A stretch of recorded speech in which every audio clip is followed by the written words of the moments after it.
各位早上、中午办一起的朋友们，大家好，我是五人。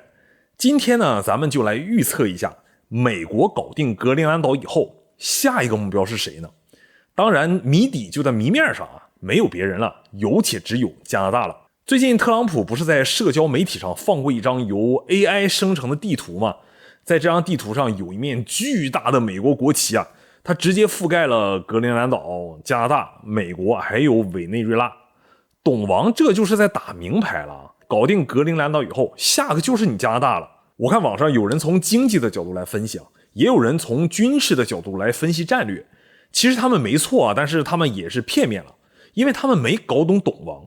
董王之所以叫董王，是因为什么关税、贸易、渗透、侵略，这些我们看起来就非常出格的事儿啊，对特朗普来说那都是常规操作了，而且这些都是细节嘛。董王他在乎吗？董王他不在乎。董王想要的是一个人人都朝他喊口号的，声音中没有反对声的世界。董王只关心结果，就是那个 mega 口号里喊的东西嘛。所以手段是否肮脏，甚至违宪啊、打破国际公约，董王都不在乎了。即使呢这个策略会导致更多的问题出现呢，他也是不管的。他只要那个令他自己满意的结局啊，不要以常规的方式来审视董王啊，只要从一点上考虑即可，就是我全都要。所以从去年12月份美国的新的国家安全战略一出来，特朗普政府就搞出了一套新的唐罗主义。总结起来呢，就是西半球它不属于世界了，它只属于美国。在这里呢就没有盟友，只有资产，而且是他特朗普的资产。有了这个战略文档呢，特朗普动手就还挺快的。本月3号呢，用1个小时就拿下了马杜罗。具体情况很多博主和我也就讲过了，我也就不在这儿细讲了。拿下马杜罗之后呢，委内瑞拉现在的局势不算明朗啊，很有可能啊会加速这个国家的崩盘。但是我们开头怎么说来着？董王他不在乎细节，他之后做的就是封一个总督，然后就开始攻略这个格陵兰岛嘛。欧洲对美国的抵抗啊就不提了，拉垮到不行啊。反正特朗普吞并格陵兰岛就只是时间的问题了。那么我们主要聊聊这个董王三大征的第3站啊，也就是征服加拿大。美国人的眼里呢，加拿大从来就不是一个平等的国家，它其实就是一个大陆锚点啊，是美国霸权不可缺少的资源库和防波堤啊。特朗普在海湖庄严不是说嘛，他说美加边境呢是一条人为划定的线呢，消除这条线将改善国家安全，这也就是在挑衅加拿大的主权啊。从地图上看，如果美国要构建北美堡垒，加拿大其实是一个巨大的漏洞啊。苏联时期呢，轰炸机要经过加拿大，现在的高超音速导弹呢也要经过加拿大。虽然美国在冷战时期呢，在加拿大的北边就是建立了一条预警线，不过早在70、80年代呢，苏联的战略核潜艇就可以畅游北冰洋了。在这个距离上呢，预警窗口太短了，这就让原本的预警体系就没有用了。现在美国更新的北极战略需求呢，是从海床到太空的全域监控啊。但是加拿大配合呢是有代价的，毕竟人家在前沿嘛，加拿大也不想吃第一波的打击，所以特朗普对加拿大呢必须得有领土需求，极有可能是在加拿大北边画一条线啊，将格陵兰岛和阿拉斯加就连起来了。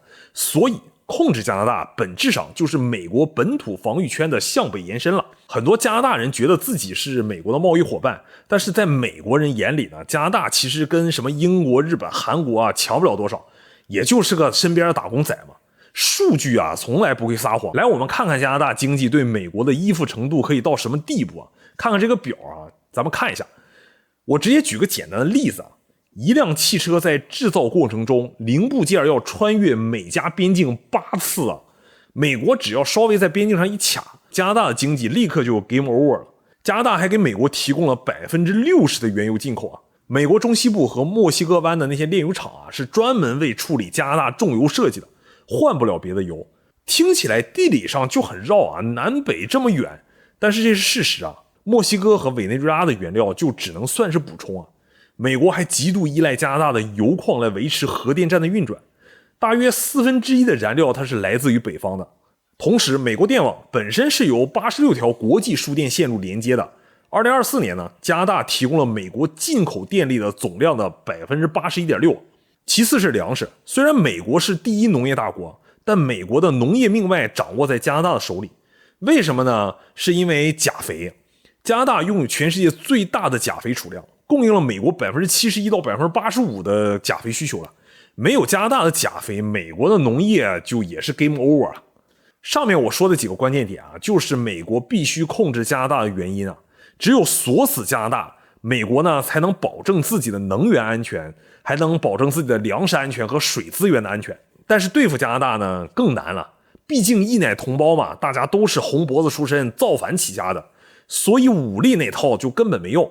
特朗普除了经济武器之外呢，只能出阴招了，比如法律武器化、边境泛安全化等等吧。2025年，美国对加拿大实施了阶梯式的关税啊，起步就 25%， 后来因为边境问题就加码到了 35% 啊，就连网购的免税额度都被取消了。我们来看一下这张关税升级表啊，感受一下这种窒息感啊。还有，特朗普政府也利用了国内法来进行长臂管辖啊，他们动用了国际紧急经济权利法和贸易扩展法第232条。最有名的就是芬太尼的问题了，美国宣布因为芬太尼和非法移民进入国家紧急状态，以此呢对加拿大征收关税啊。但是事实上只有 0.2% 的芬太尼是美加边境查获的，绝大多数呢都来自于南方了。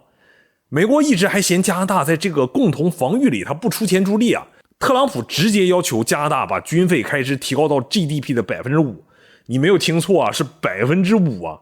给个参考吧，美国的军费占比是 3.5% 啊，中国呢是 1.5%。不仅如此呢，美国还利用关税作为要挟啊，迫使加拿大签下了城下之盟啊。加拿大不得不推出一个13亿加元的边境计划啊，购买美国的黑鹰直升机，还增加了10000名人员的部署啊。实际上就是美国把边境向北推移，让加拿大人花钱替美国看大门啊。大家还记得有个美墨加的协定吗？其实呢已经名存实亡了，变成一个僵尸协议啊。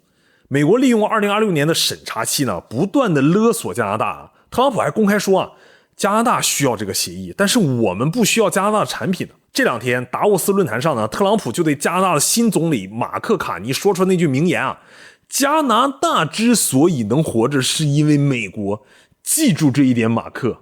哎呦，这句话真是一点脸不给啊！哎呦，这句话是一点脸不给啊！以前都是跟日本韩国这么用，现在呢也把加拿大当成奴才了，这也就董王能干出来了。只有他自己的面子是面子，别人在他眼里甭管什么级别，那是一点面子都没有啊。面对这种灭顶之灾，加拿大政坛就变天了啊。特鲁多下台，前央行长马克卡尼就上台了。卡尼是个明白人啊，他在胜选演讲里直接就说，我们呢与美国基于深度融合和安全合作的旧关系就已经结束了。这是一句宣告旧时代死亡的布告啊。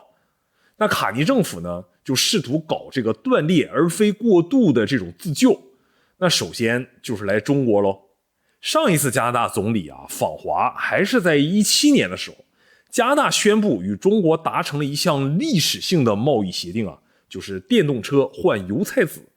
加拿大把中国的电动车关税啊从 100% 直接就降到了 6.1% 啊，允许每年就进口 4.9 万辆。作为交换呢，中国大幅度降低加拿大油菜籽的关税，油菜籽换汽车。世界是反过来了啊，几十年前我们是用原料来换欧美的制成品，现在呢该我们出口制成品了。对于加拿大来说啊，汽车油菜籽其实就是幌子，加拿大就是试图引入中国来对抗美国。案板上的猪也要跟上桌的人 battle 一下，年夜饭吃什么菜啊？不过它真的有用吗？我个人认为反正是没用的。不过这招确实惹怒了董王，美国的贸易代表称这里是绝对有问题的。安大略省长福特甚至呼吁抵制中国车啊！加拿大这是用引狼入室来威胁美国，这招基本就会加速死亡啊！结合现在的资料啊，我们可以推演出未来的局势有3种可能走向啊。第一种呢，事实上的51州化啊，这是最有可能发生的情况啊。在关税和经济封锁的重压下，加拿大经济啊就有可能会崩溃啊。为了生存，加拿大不得不接受美国北方能源与安全一体化的方案，结果就是加拿大保留了国旗和总理，但是财政、国防实际上是听命于华盛顿的。所有的石油呢、天然气呢、矿产资源肯定是优先供应美国，而且价格肯定是由美国定了，边境则完全向美国执法人员开放啊，这实际上就是吞并了，只是换一个好听的名字叫一体化。